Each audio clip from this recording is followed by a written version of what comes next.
Hello everyone, Alistair Gold here.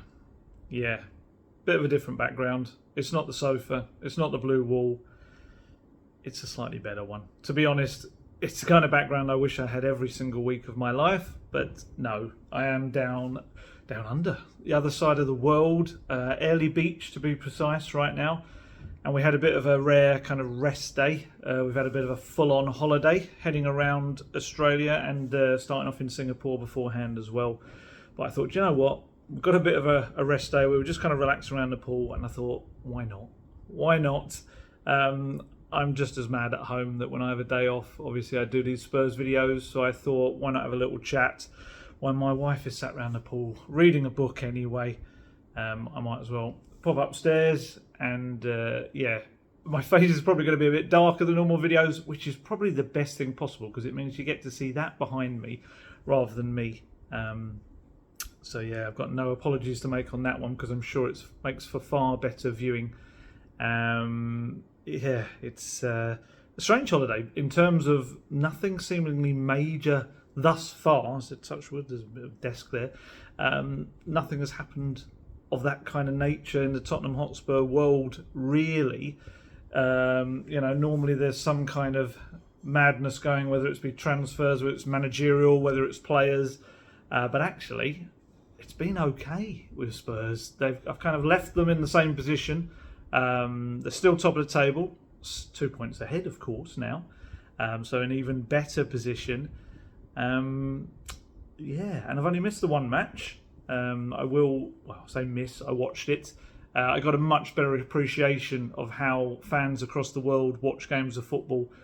Getting up at 5 a.m. to watch the Fulham game because here, it wasn't actually here, it was in Brisbane. They're 10 hours, it's 10 hours ahead.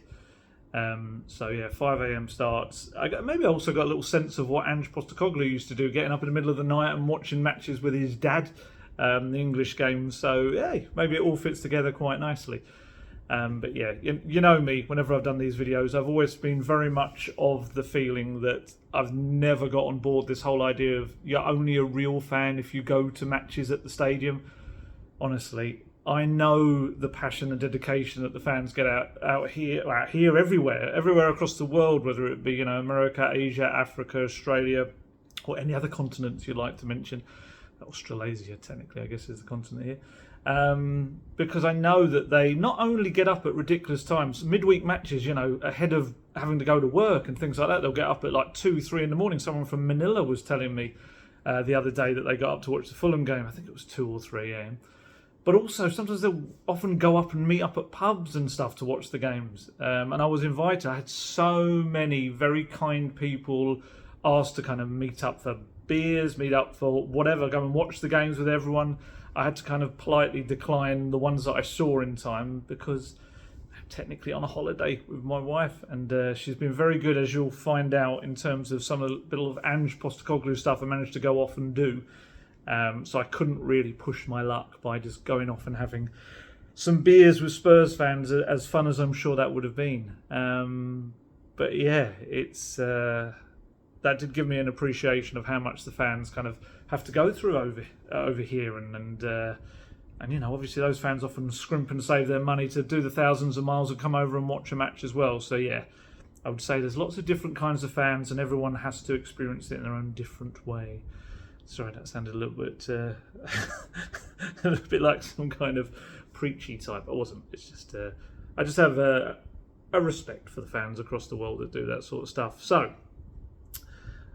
yeah, very briefly, kind of where I've been for those who obviously it hasn't been a video for a couple of weeks. I thought as the international break, I'd go and have an international break myself. And this was actually booked, I think I said in the last video, about a year ago.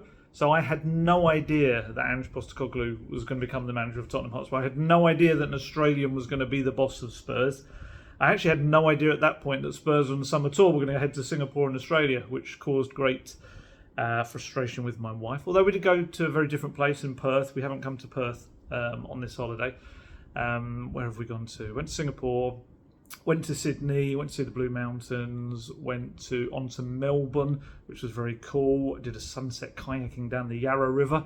if you ever come to Melbourne, I suggest doing that. It's an awesome experience. Then went on to Brisbane, went to the Australia Zoo, where the Irwins, Steve Irwin's family run that. That's very cool.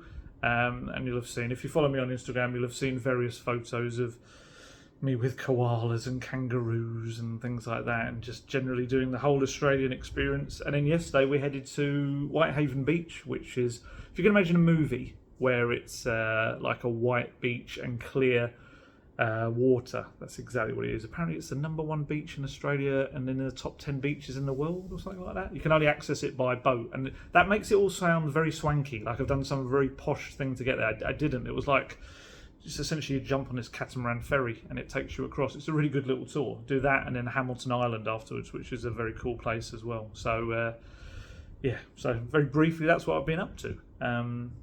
It's been very good fun. It's been the kind of rest I need. It's actually been quite full on, which is why coming here to Early Beach has been quite a bit of relaxing. More pool stuff, and as you can see behind me, a very nice Marina Bay area. And Singapore was class as well. But I've been there. I've been very fortunate to have been there twice with Spurs before, and it's just one of my favourite places, Singapore. Back to Spurs. This is not a holiday vlog. I'm actually going to do one of those. I know some people have asked for one of those, but it was just so mad everything I've been doing on this holiday. It's just there was no time to stop and do stuff. This is the first time I've probably sat down and had a chance to do anything kind of video related. And so yes, so back to Spurs and Ange Postecoglou. When I was in Melbourne, I did a bit of a deal with my wife in that if I could head off and do a little bit of a history trail, as it were, around Melbourne, looking at Ange Postecoglou stuff from his childhood, maybe speak to a person or two, then we tried to do similar stuff. As she's a massive childhood fan of Neighbours, the TV show. I used to watch it a fair bit when I was a kid at school. But she was like a massive fan. So we did a bit of a deal that I could go off and do that, and then we'd go off and head off and find Neighbours stuff. So yeah, it worked out well for her, to be honest. Not only did we head down to where the studios where they film the interior, but you're not allowed to go in there anyway. But we also headed down to Pin Oak Court. Is it Pin Oak Court Road or Pin Oak Court? Where they film essentially what is Ramsay Street. That is that road. And she got very lucky in the fact that this lovely old boy came out of his house, came down. I think he was all ready probably to tell us off for taking photos in the street. And somehow the conversation turned in the other direction, and he was very, very lovely. And he gave us or her especially, gave a background tour. He's in his 90s, and he's 1991. Gave all the inside kind of info on all of the actors from the past, because he was the last remaining resident that actually lived in the street. So if you're not aware, again, for anyone that doesn't watch Neighbours, this is of no interest whatsoever, so I apologise. But essentially, the road that they film stuff in outside the houses and in the street, it's just a normal road where people live. And he's the only remaining resident from, I think it was 1981 he moved in. And I think they get a little bit of money to allow production to film outside their houses, and they have to give them a week's notice, or they have to give the residents a week's notice that they're not allowed to park on their drive, things like that. It's really fascinating, actually. It's, me, I love TV and movie stuff to kind of understand the background production side of it. And yeah, he told us all about the various actors and who was nice, who wasn't, all this sort of stuff. And then to absolutely make my wife's day, he invited us upstairs to go to the balcony where some famous scenes have been filmed in Neighbours, most notably, I think, the finale. I say finale because it looks like they're filming a new series now, or have filmed. I think it's been on telly here. I know they have. So essentially his house is the one that Kylie Minogue lived in the show. And I think, not hoping to spoil something that now isn't a finale anyway, but I think she waved from that balcony. So my wife got to pose the photos out there. So she got her end of the bargain, was absolutely fine. And that allowed me to head off on the Ange Trail, which was very enjoyable. First off, on the stop was Coventry Street in Melbourne. Again, if you get to Melbourne, feel free, not like you have permission from me, but head off and see these things, because they're quite cool from a Spurs perspective. So Coventry Street, I think it's 214 Coventry Street.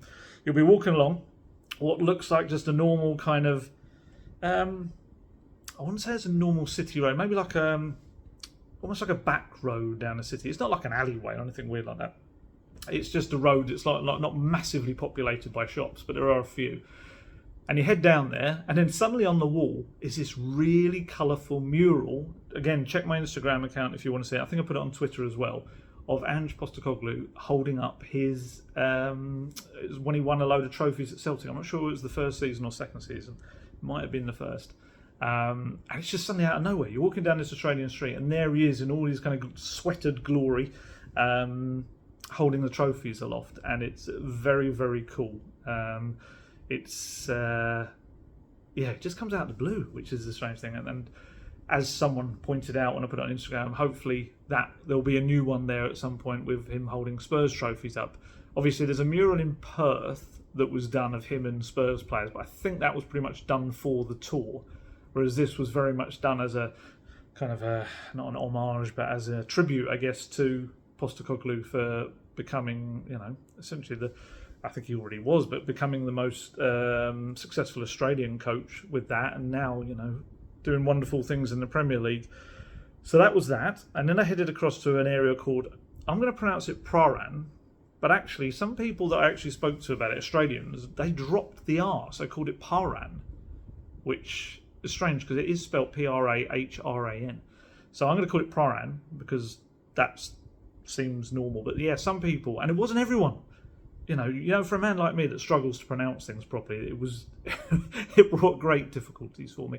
But yeah, Prahran is a suburb in Melbourne where a lot of the Greek immigrants that first came over to Australia 50 or so years ago, they would settle there, and that was where the Postecoglou family settled. It's changed a fair bit. I think from that time, the kind of main streets are all very fashionable and trendy now with restaurants and bars and stuff. But when you walk down the side streets, you can kind of see the old kind of bungalows that would have been there. Well, they would have definitely been there 50 years or so ago when a little Ange Postecoglou would have been running up and down the streets. That makes it sound like some weird, some crazy tearaway. But certainly you can still see the way it was. And actually, indirectly, Ange told me through another person that if I'd wanted to head off to a suburb called Oakley, that's been less changed over time, and it looks probably more like it did when he first arrived when he was 5 years old. I didn't, full honesty, I didn't have the time. I didn't want to push my luck, so I didn't have the time to head on to Oakley as well, which was a little bit on from there. But yeah, apparently that's got the real kind of Greek Australian feel to it as well.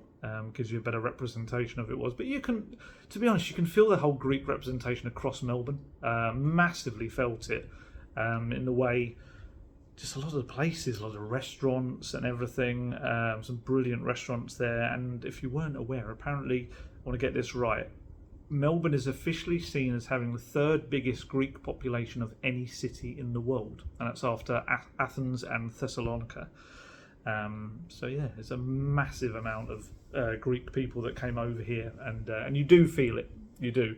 And you'd imagine there's a hell of a lot of pride in Postecoglou as well, because of obviously his journey, having come from across from Greece when he was so young, and having started out obviously in the way a lot of most immigrants have to, and kind of work their way up. And yeah, I went to the site of his former high school, Prahran High School. The former site of Prahran, because they've actually moved. It was one of those where I deliberately tried to check before I went there in case I rocked up to the school and went, "Hey everyone, this is where Ange went." And thankfully I did look it up, and if I had done that, everyone would have gone, "No, that was built about 6-7 years ago, maybe more." But so Prahran High School, where if you go there now, the only kind of thing to tell you that Ange's high school was there is a plaque on the wall that talks about the high school, and on the ground there's the old school badge with the motto "To Greater Things," which I thought is very apt for Ange Postecoglou. And if you're not aware of the little story that comes along with Ange Postecoglou in his high school, it's that they didn't have a football team, soccer there, football as we know it. Obviously, everything in Australia, and you do notice that out here, is so dominated by Australian Football League, AFL, Aussie rules, and cricket, of course, as well, and rugby. And football is very much it's a bit like America, I guess. It's not seen as the biggest of sports, but it is probably an emerging sport that is becoming bigger and bigger as time goes on, and I'm sure Postecoglou's success will only increase that, and certainly the people that are football fans, soccer fans, are the most are incredibly passionate because of it, because they have to they really seek it out rather than they're born into it, if you see what I mean. Although some obviously will be if their parents were big on it. But yeah, so with that in mind, when Ange was 11 years old, he wanted to start up a football team at Pierre-Emile High School, and there was none. They didn't really care for such things. And so he had to kind of set it up himself. And I think if I remember the story he told, it was something like maybe the music teacher was meant to be the coach of the high school team, and maybe wasn't thus that fussed about it. I'm sure there was a story he told on one of the podcasts about how the music teacher would be sat under a tree or something, and he would have to take it on. So 11-year-old Ange Postecoglou's first coaching job was managing this young football team, and I guess in the Postecoglou style we've seen ever since, he absolutely smashed it. And I mean, this was a ragtag kind of team put together in terms of players that fancied playing football. They had some kind of awareness of it. Maybe perhaps there was some also Greek immigrants as well that obviously had the heritage of football through the in their blood from their families, and they didn't even have their own kit. They would kind of wear various jumpers or kits from other codes, as they call them over here, sports,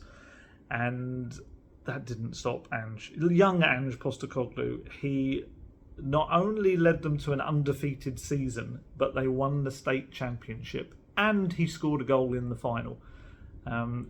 Absolutely ridiculous. It's just one of those things that would make such a brilliant movie one day. It really would, wouldn't it? It was just a kids' movie, and it's real. I love stuff like that so much. So yeah, but that school no longer exists. Like I say, just that kind of badge on the ground saying to greater things, and behind it is actually a really nice community sports area. But funnily enough, I looked at the sign, cricket, rugby, and there's a community centre, and it says nothing about football or soccer. Whereas obviously one of those fantastic moments actually took place. I do wonder if they ever did decide to make a movie there, would that suddenly be rectified? Would they quickly put up a football pitch? Yeah, and then after that, I headed off down the road a little bit to find the old jam factory. And the meaning or the reasoning behind that is because that behind the old jam factory, which is now, it's like a part of the kind of the shopping area, behind that is where the Postecoglou family, when they first arrived in Australia, settled up a house. They shared a house with another family right behind that jam factory, and we went kind of behind it. It's now like this car park and stuff behind it, so I'm presuming the actual building itself is no longer there, but you can see the old jam factory, and what obviously would have been a jam factory, but is now, like I say, some kind of shopping mall area, but it was actually closed by the time we got there. Not that it has any importance to you whatsoever, just, it was. But it did give you a little idea, I guess, of kind of the way his life began in Australia and how they had to do it. And he tells a nice story, I think, about that first night in Praran. His dad and the dad of the other family, I think it was, were trying to transport a big mattress to this house behind the jam factory. And they got utterly lost because they'd never been in the city before. And apparently they just kept walking past Praran Town Hall constantly over and over. They realised they were just doing laps each time until they finally found the house. And then they managed to get it inside, and the Postecoglou family got a good sleep that night. Well, as good a sleep as you can get on your first night, having emigrated across from the other side of the world. But yeah, the Ange Postecoglou story really is, it's just wonderful on so many levels. Obviously, it just shows you how, you can achieve anything you put your mind to. Gosh, that sounds like a Back to the Future quote. Whenever I'm saying that, it sounds like a Back to the Future quote. Does George say that? Yeah, I've put myself off there with a movie reference. But you can achieve anything you want regardless, I guess, of how you begin on the road and where you start on the road. And Postecoglou is a shining example of exactly that. And I guess his management career only continues to show that, and it doesn't matter where he's worked and where he's coached and how kind of the more snobby elements of football look upon that.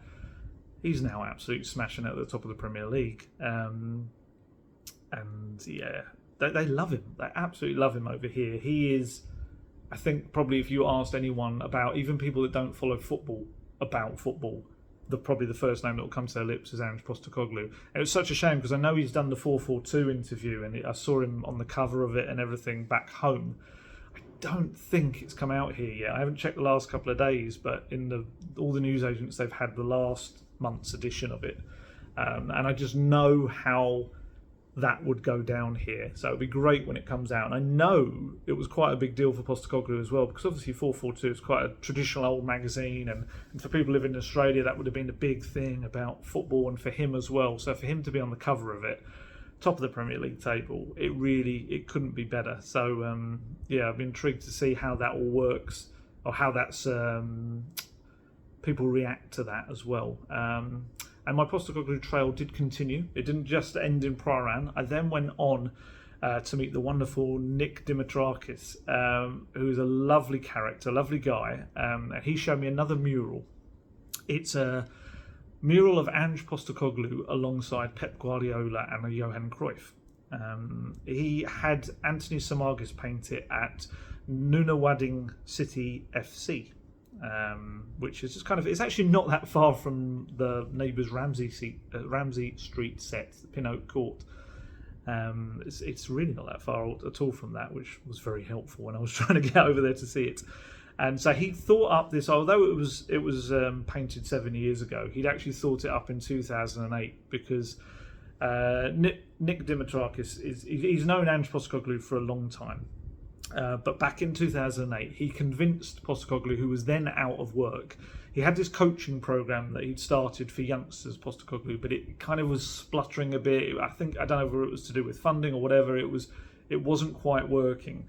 And so what Nick did was he convinced Postecoglou to kind of transfer this whole youth development program to this little club, Nunawading City FC, in the suburbs, who didn't even have a youth team. It was a hell of a blag, let's be honest. It was a brilliant bit of convincing.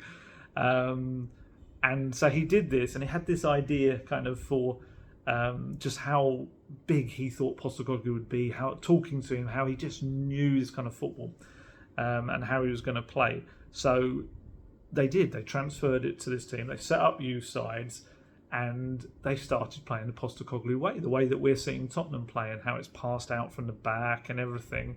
And they were getting battered early on because it was brand new. You know, Australian football, I think, back then was maybe played in the old school English style, like the 4-4-2 kind of stuff, direct balls over the top. They weren't kind of used to this more continental style of passing out at the back.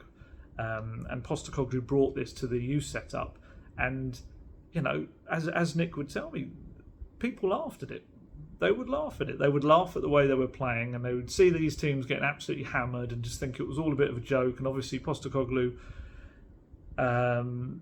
you know, he hadn't kind of become the big thing he was. And then for this mural to go up as well a little bit later, I think it was when he was in Japan, and so people would laugh at this mural, the idea of Postecoglou being held up there alongside Guardiola and Cruyff, and they would laugh at the fact that these youth teams were kind of playing this very different style of football that wasn't working for them. All I can say is, in the classic Postecoglou style, the youth teams began to let go of their fear on the ball, began to realise kind of just what they were meant to do with it. And 16 years on, nobody is laughing at Nunawading City FC's youth sides. No one is laughing at Ange Postecoglou, of course, as well. But this youth setup has produced players for clubs in the Australian A-League and the Premier League. They had a young lad who went off to sign for Liverpool as well a few years back. So yeah, it's done exactly what they wanted. It's all about developing players, and it's been a massive success. It was seen as something as a little bit of I think someone described it to me as a bit of a cult early on. And now it's kind of really heralded as something that's incredibly successful. It's a lovely setup. If you get the chance to go down there, it's a really lovely... That's the beauty of Australia, which I found while being here. It's just the huge open spaces. It's mad. It's like someone was telling me apparently the population of Australia is something like 25 million, whereas obviously in the UK we're about 70 million, and we're crammed onto this tiny little island. Whereas Australia is only 25 million. Obviously, it's spread out mainly towards the coast, and obviously you've got that big area in the middle that not too many people are kind of populating in, or populating, obviously because of the environment and the temperatures and everything. But yeah, what it also does result in is these great areas of kind of community areas and sports areas. They've just got so much more space to do it. And Nunawading City FC has got this lovely facility where, you know, Ange would come down and his oldest son would play there as well, and he would sit and watch him. And Nick was a lovely guy to kind of look back on early Postecoglou, I guess, and Postecoglou from the decades that he's known him. Because it just had this funny little catchphrase. He would do everything, it would be correct, and he'd like this big guffaw after it as well. He was a funny guy, a really pleasant guy. Yeah,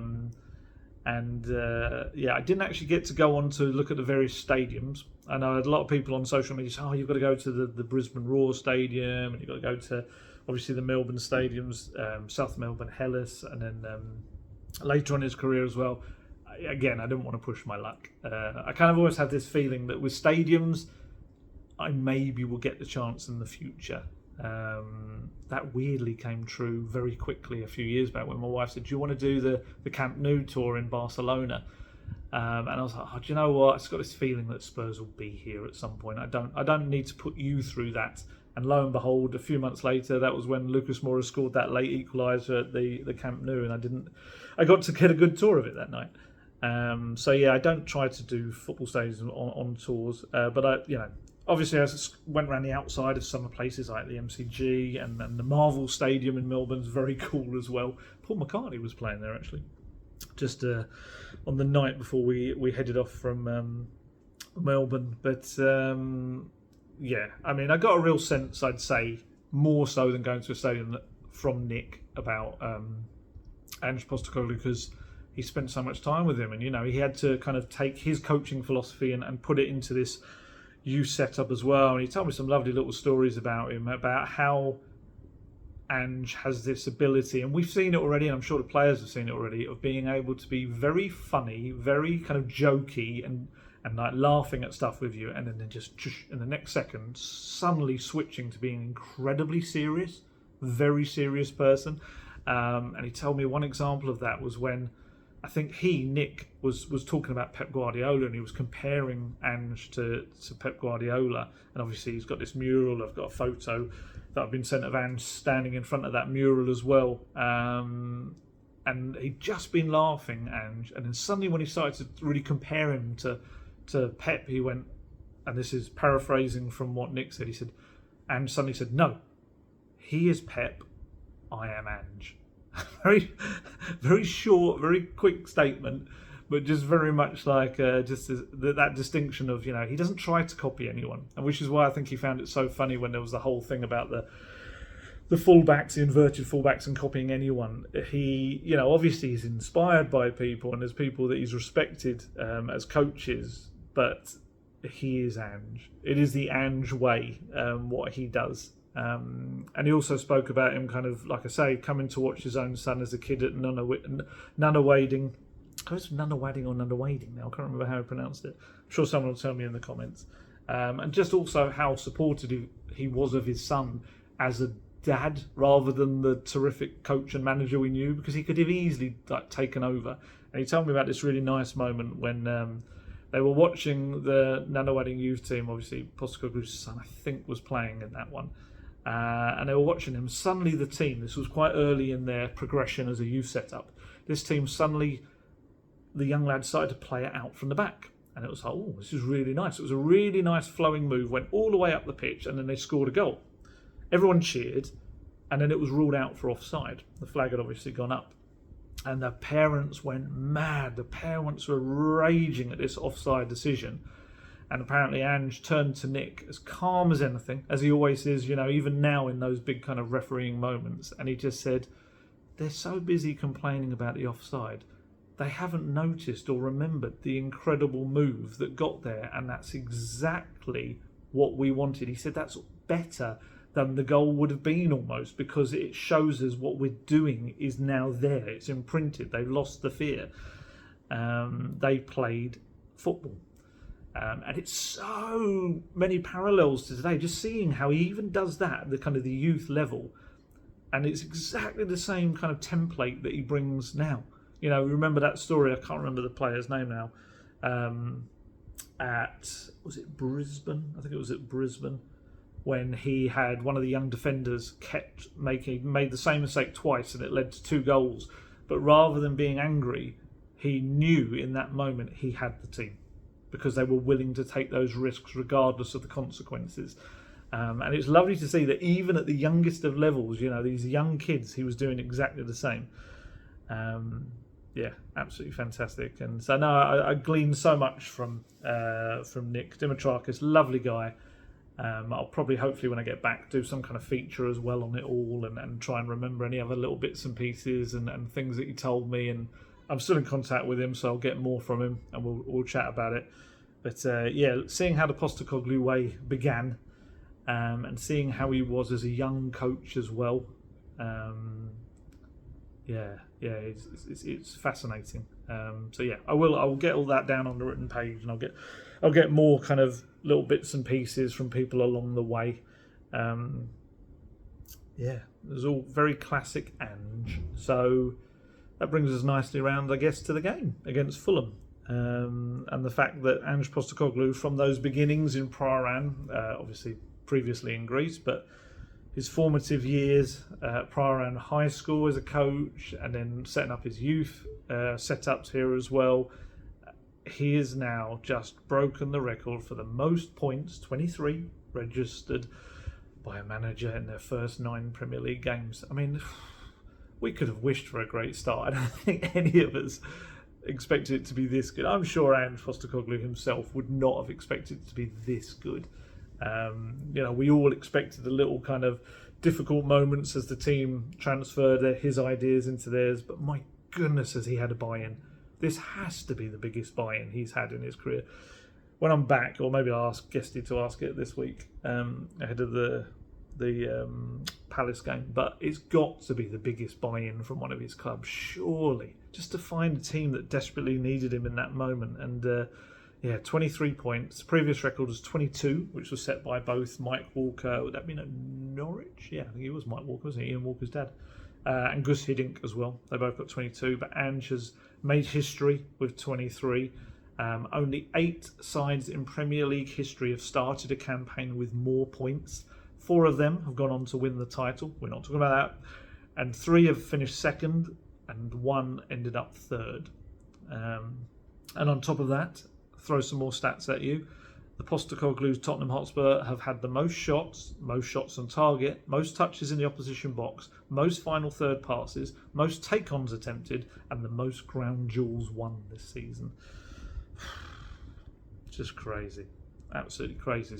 So I got up at 5 a.m, laid in bed with my phone in my hand that this is being filmed on right now, and laid there and watched the game. And it's as you know, I probably won't go quite as in depth as I normally would a game I'm at, simply because I've always said it. Watching a game on your phone or even on telly, you don't quite get the full picture of a match. You don't get to see the little runs off the ball. You don't get to see the moments where someone did a terrific tracking back or run that actually didn't end up affecting the final move, but you could see the effort and work rate that we're putting in, and you don't often see the things that are going on the touchline. You're very much restricted to what the camera wants you to see, so it'll be a bit of a kind of a lighter version of it, but there's still loads to talk about, absolutely loads. I've obviously was kind of taking as much in as I could while watching it, and I looked over Guesty's stuff that he did after the game as well, and he did lots of terrific stuff. That go and look on his Twitter account, it's all on there as well.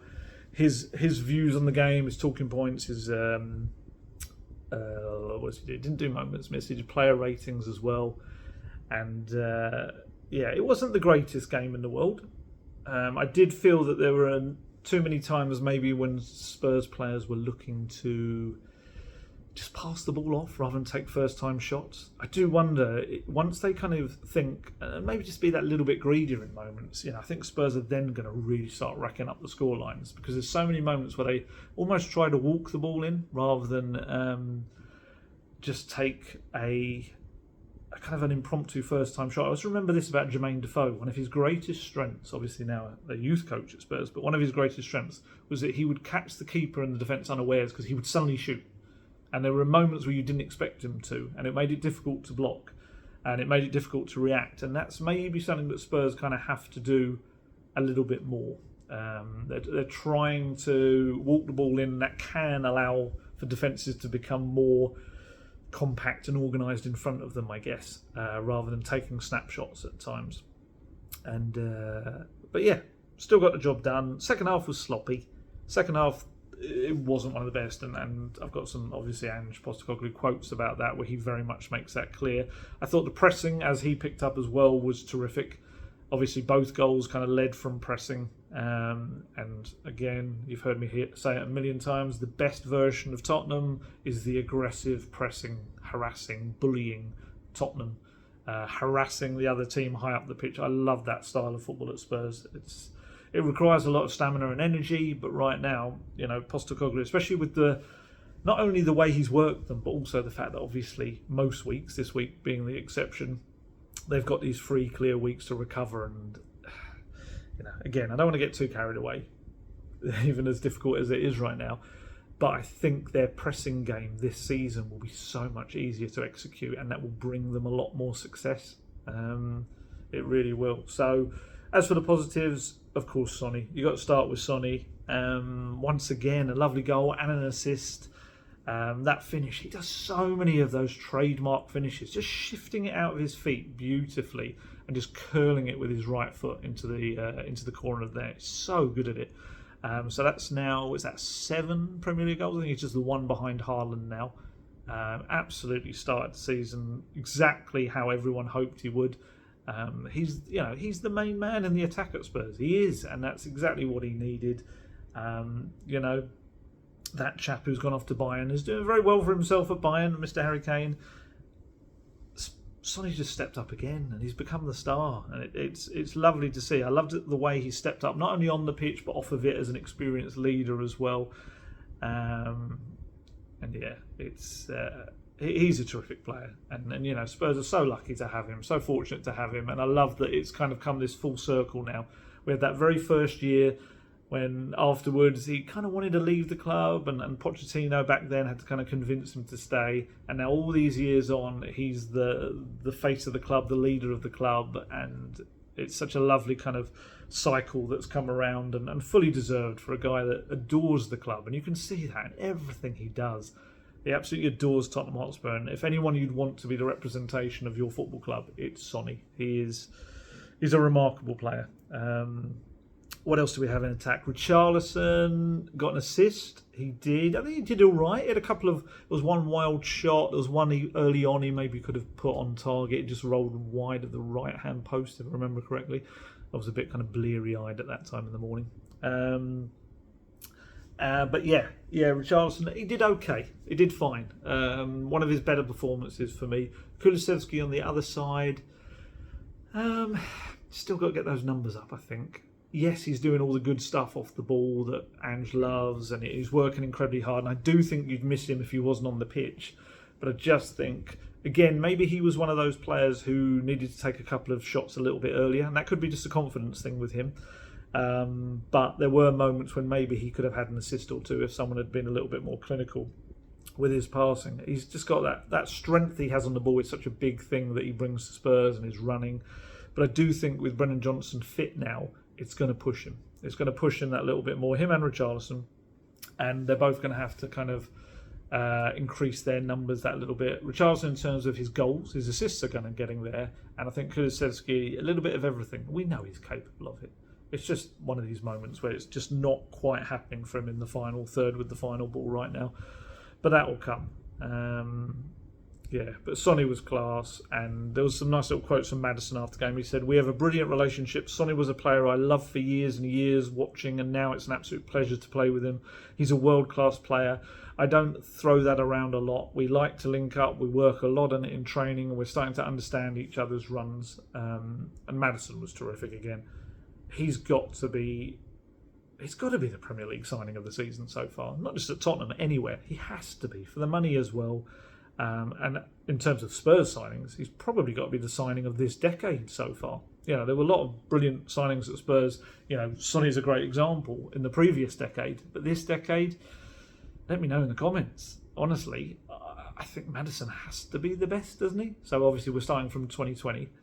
I think in the last 3 years, he has to be hands down the best signing. Obviously, there could be more in this current crop, you know, like Vicario and a Doggy, who could end up going on to become one of the best signings. Who knows? Basuma could end up being one of the best signings. Porro could go on to be a terrific right back for years to come, but Maddison has to right now be right up there. 5 assists so far this campaign, more than anyone else in the Premier League, and no player has created more chances in the Premier League than him this season. 29 chances he's created. It's just ridiculous. I didn't realise until afterwards, I didn't think about it, that was his first home goal. First goal in front of the and it was it right in front of the South Stand? I was again very bleary-eyed. I'm trying to remember what end it was, but his quotes after the game were really good. He said, "I'm really happy. All my goal contributions have been away from home." So, it was assists as well. So it wasn't even just goals. I see the stats about being good away from home, so I'm happy to do it now at home. It felt a little disjointed tonight. Fulham didn't really press. Our centre-backs were able to walk up the pitch. I started to drop deeper and we got a little more success. I can hear Marco Silva in my ear. He's saying James Maddison's goal was brilliant tonight. Is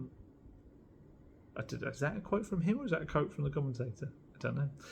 But pressing is one of the main messages. The boss said, pressing high is a non-negotiable. We had a game in pre-season where we were 1 or 2-0 up and then sat in and he went ballistic at half-time. He said this is what Tottenham would have done previously. Actually, I've got a quote from that we're going to talk about later because it's the essence of Ange Ball, as it's called. But yeah, Maddison was class again. He's just such a threat in everything he does. I saw there was little Carragher interchanges, wasn't there? It was like didn't Carragher say he's the most productive player in the Premier League right now? Something like that. And it's difficult to argue against. I think he's been phenomenal. And my only fear is how integral he is to Tottenham and what happens if he is injured or misses a game and how you replace that. And I think that's still the bit of the jigsaw that Postecoglou's got to work out, because later in games sometimes when he's come off, maybe not all of them, they've scored some late goals. I'm trying to think if they've scored late goals with him off the pitch, haven't they, I think, but still that little bit more creativity, and that's maybe where a fitter Lo Celso might come in. Even Kulusevski may be dropping into a number 10 role as well. But yeah, so Maddison's goal set up by Son. That was a lovely little finish as well, little give and go moment, and Maddison coolly rolling it past the goalkeeper, and really came from the work of Højbjerg. Højbjerg did terrific pressing in that. I thought Højbjerg did well. I think he did. Look, he's replacing Basuma. He's a very different kind of player to Basuma. Basuma is going to be maybe more penetrative in the way he dribbles the ball through the middle. He's going to create openings because he can take 2 opposition players out of the match in one go. But he gives you something different, Højbjerg. He gives you that non-stop work ethic. He gives you that. It kind of dictates the pressing tempo as well. He and Maddison in the middle, and Sarr as well. All 3 of them. But I really felt that Højbjerg, and you saw that for the second goal. He just pushes and pushes and annoys, and he's like a pest in there for the opposition. He did very, very well, and he got quite a big interception. Got a little touch on the ball, didn't he, when Willian was about to. It was Vicario's one kind of moment where he didn't do great. I think he did an iffy pass, and Højbjerg just got back there and got a little touch on what Willian was trying to do, and it didn't end up kind of leading to anything. And I got his numbers here. Guesti very kindly put them in one of his pieces, so I have stolen them ruthlessly from Guesti. In his 90 minutes, he was accurate with 76 of his 80 passes, so that's 95% pass completion rate. He played 15 passes into the final third and made 5 recoveries, 2 interceptions, and won 5 of his 8 duels. James Maddison spoke about Højbjerg afterwards. He said, touching on Pierre, I thought he was absolutely outstanding tonight. It's not easy to come into the team when you haven't played very much, especially to replace Biss, who's been brilliant. So big credit to him. He was like a rock in there today, and obviously instrumental in my goal. Fair play to him. And all the lads who came on did well. And Postecoglou praised him as well. He said, I thought Pierre was good. He's been good in every game he's played for us. I've put him on in some difficult situations and he's handled them really well. He's very experienced. I thought he handled it well tonight. I thought in the first half in particular, we stayed calm on the ball and had some good tempo. Like I said, I thought our pressing was outstanding all game. I thought he was a big part of that. He made interceptions for both goals. And yeah, it was important to have him in there. His experience coming in, because Biss has been very important for us and in such a crucial role, but I thought he was excellent.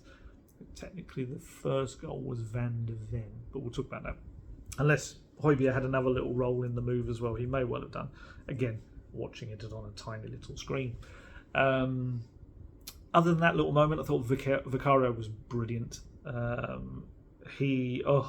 one-handed save to Paulina's header. Oh my goodness.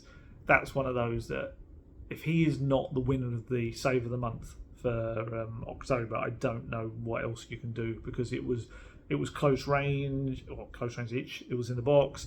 It was powerful. It was a reaction stop. It was pushed again. We go back to what I said at the start of the season about how there were a few fears that in Italy he would sometimes push the ball back into the middle of the box. Again, even in his reflex stuff now, it's pushing out wide. Brilliant work. Rob Birch, the goalkeeping coach. Clearly that's something they've maybe identified and are working on that. And every save he makes pretty much now is pushed straight outwards. You'll notice that.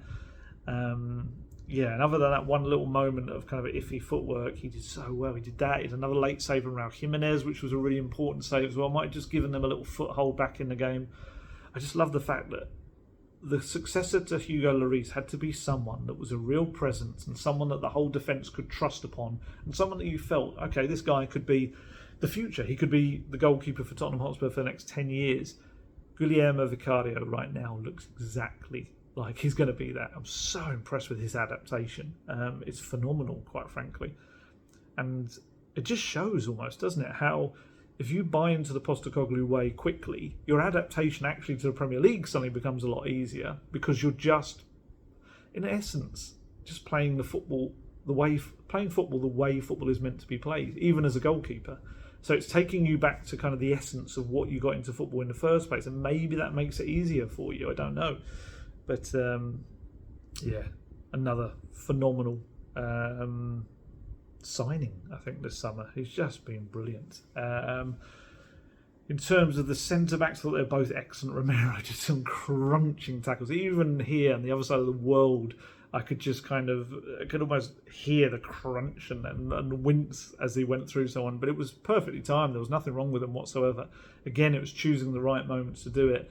And I thought Van de Ven was excellent again. His pace is so instrumental on so many occasions to get back and make important challenges. He just knows when to intercept. Like I said, exactly like he did for Son's goal, the first one. It was him, and he was very high up the pitch as well. It was in the, I'm pretty sure it was in the Fulham half. And he and Romero, that's got to be up there, the centre back pairings now in the Premier League. It has to be.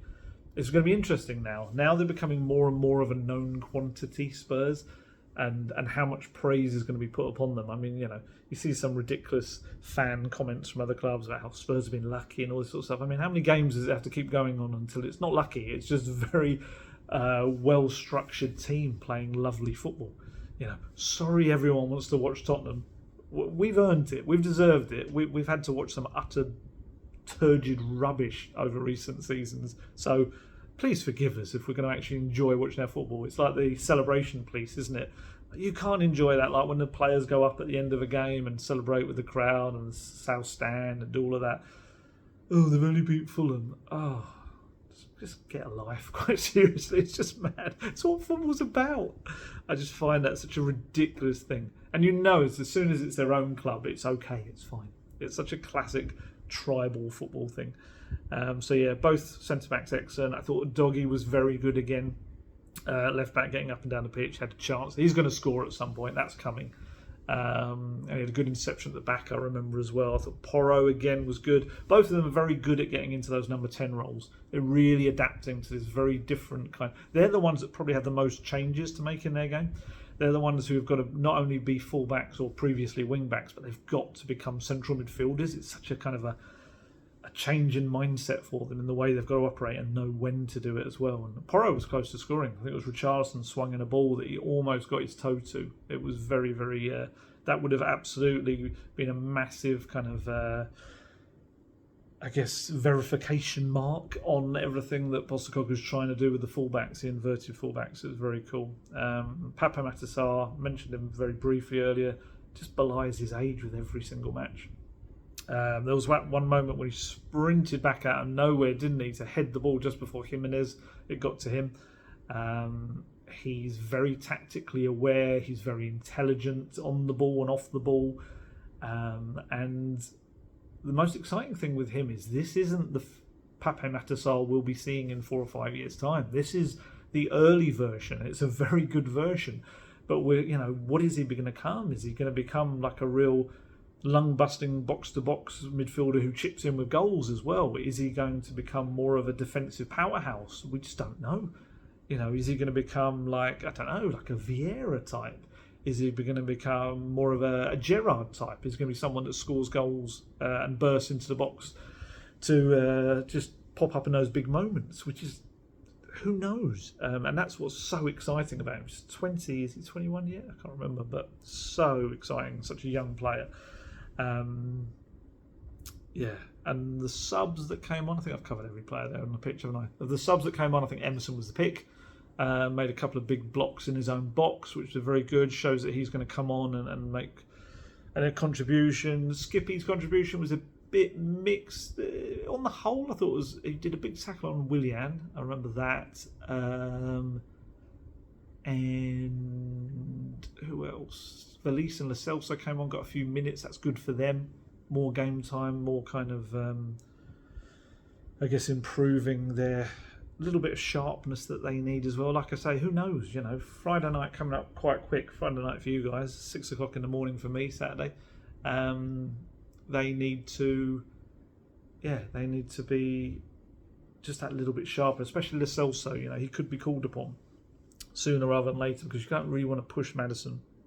Although obviously you've got a little bit of more of a gap after this game, I suppose, to rest up. But the couple of subs Postecoglou spoke about why he brought off Sarr and Udogie, and he said Pape hasn't been well the last 24 hours, but he was really keen to start tonight. We kind of knew probably 60 minutes would be his maximum, so it was just fatiguing him. A short turnaround, but the medical team seemed to be pretty confident that he will be fine.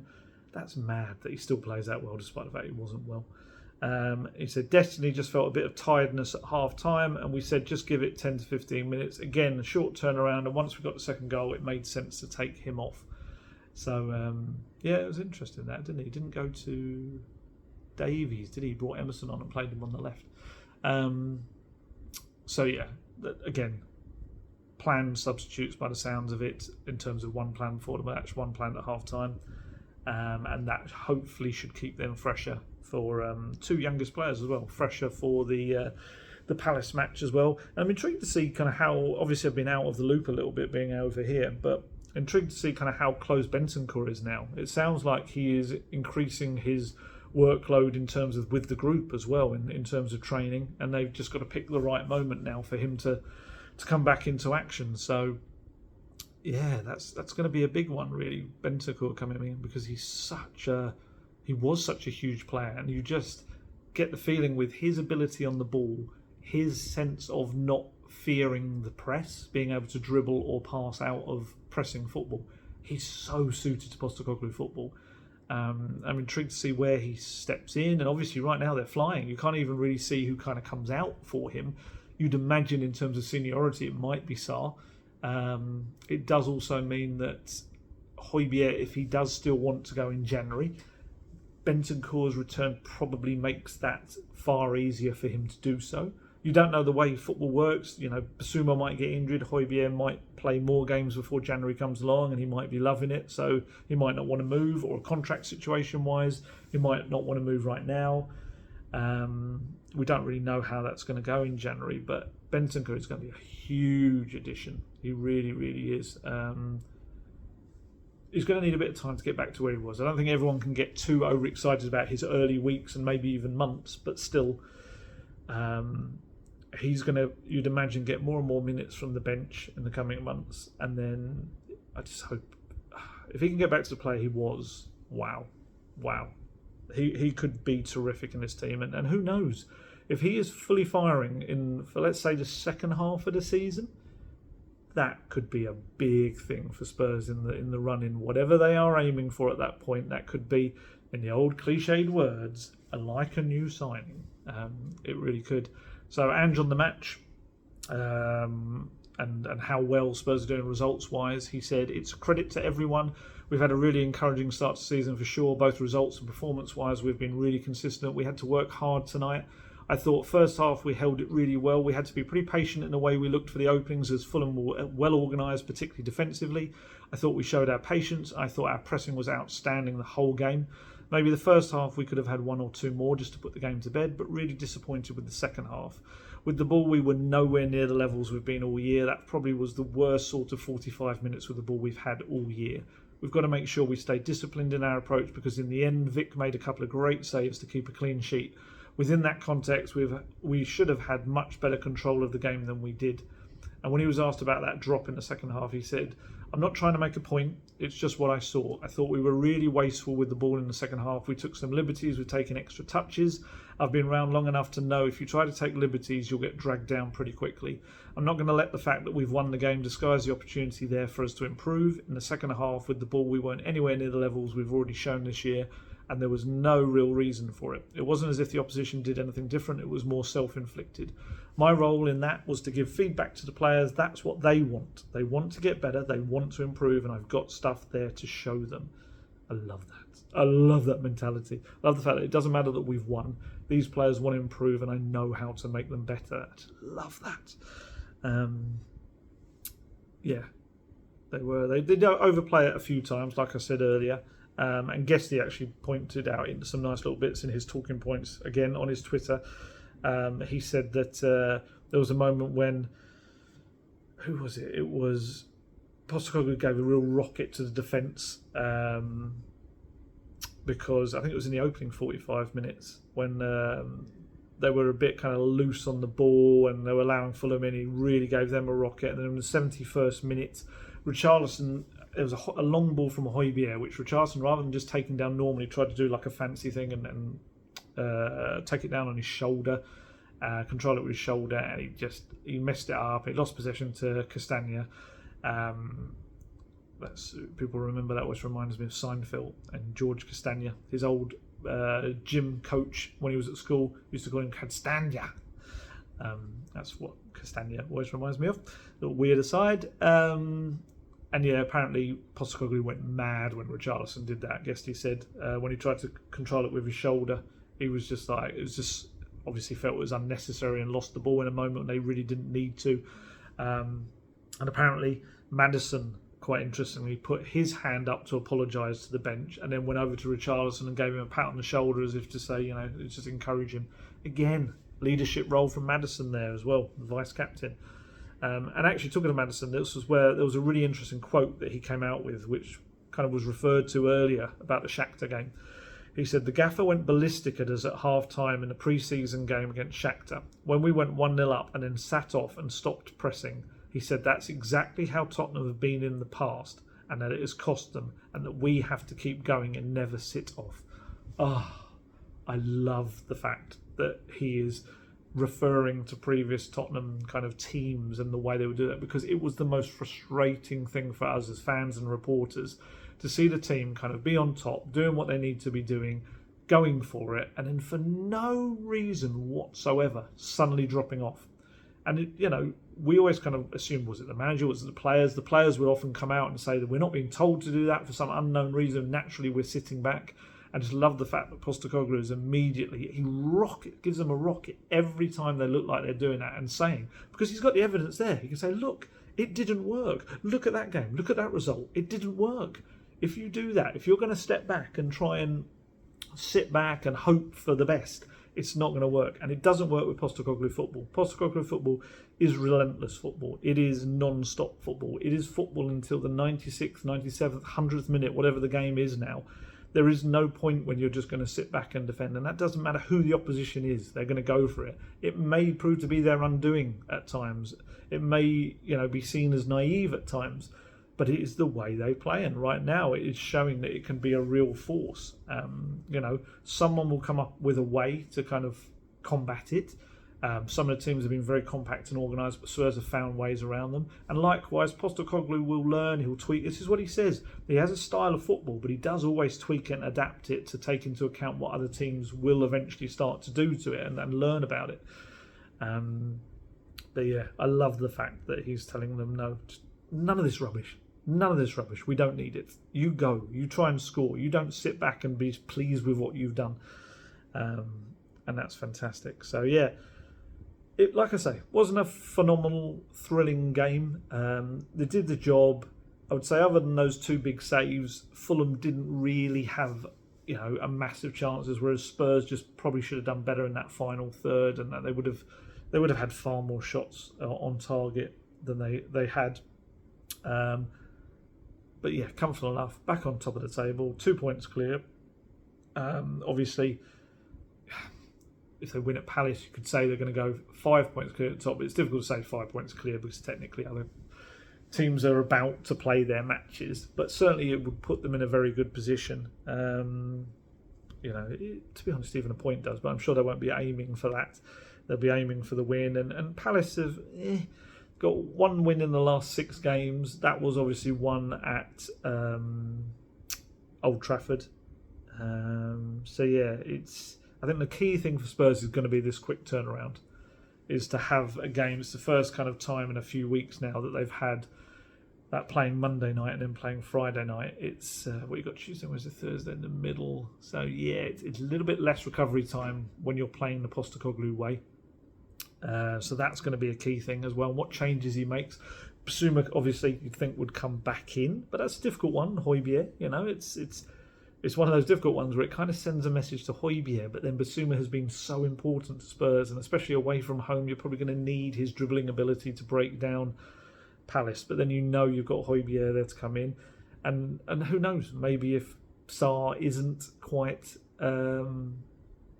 fully recovered, maybe Højbjerg comes in for him, perhaps. I don't know. I'm trying to think where else you could possibly change it. Depends where Brennan Johnson is fitness-wise, whether you want to bring in his fresh, kind of fast legs against them. Fullbacks, again, it depends on Udogie if he was tired, but then he did come off that little bit earlier. Yeah, it's difficult to see too many ways you'd change it right now. But certainly, yeah, it's never easy at Selhurst Park. I'm going to miss the funny view you have at Selhurst Park, because they have in the main press box, they have these 2 rows. You have one row, which is okay, it's a decent view, other than like the posts that get in the way. The back view, if you're in the second row, you have to stand up, otherwise you cannot see a thing. It's a really interesting press box. It's a lovely ground, a great atmosphere, and they always bring the eagle out onto the pitch as well, which sometimes flies onto the crossbar.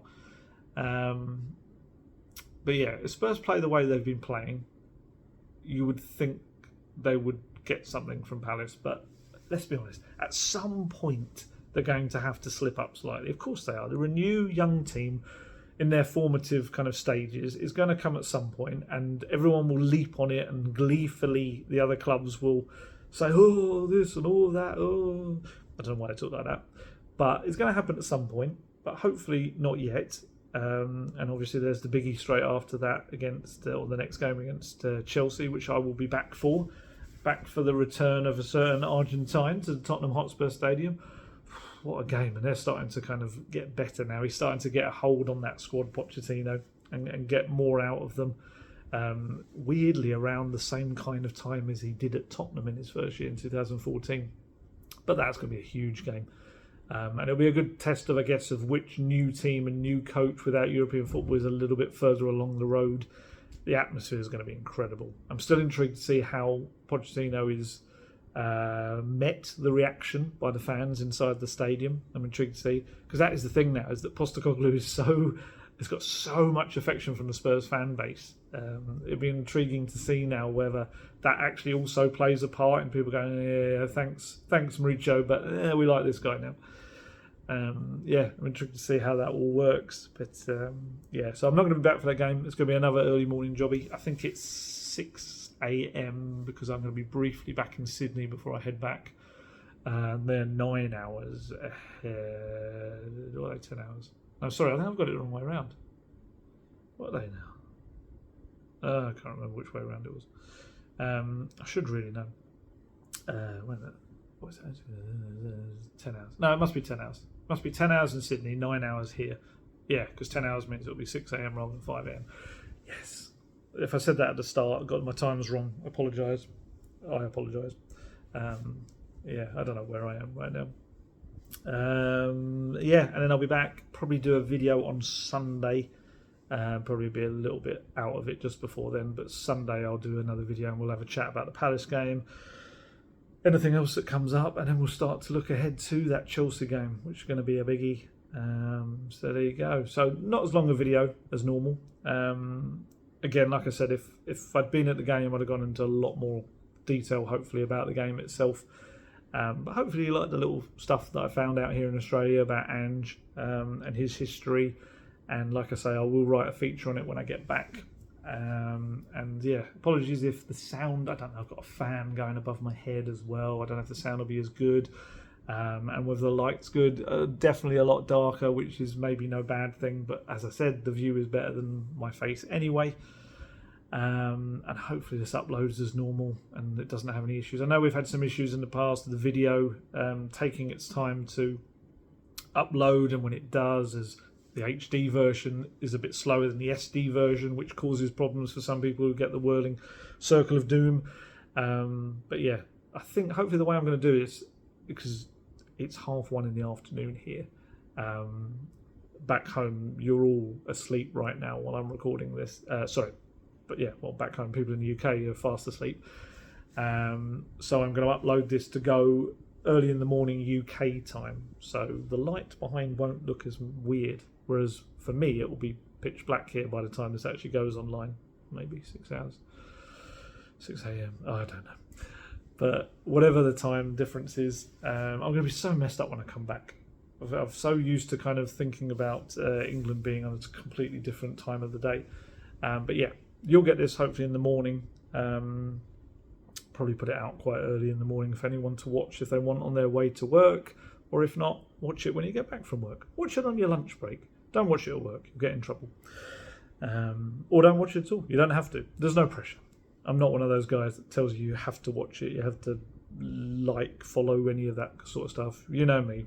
If you want to watch it, cracking. If you don't, I totally understand that as well.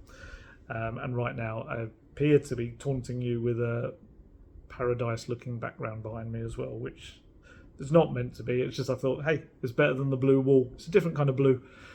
So there you go. Right, I'll be back home soon. But hopefully this filled the little gap in between. So I'm going to go off and go and sit by a pool, which is not the worst thing in the world. As always, stay healthy, stay safe, look after yourselves. I shall catch you later. Goodbye.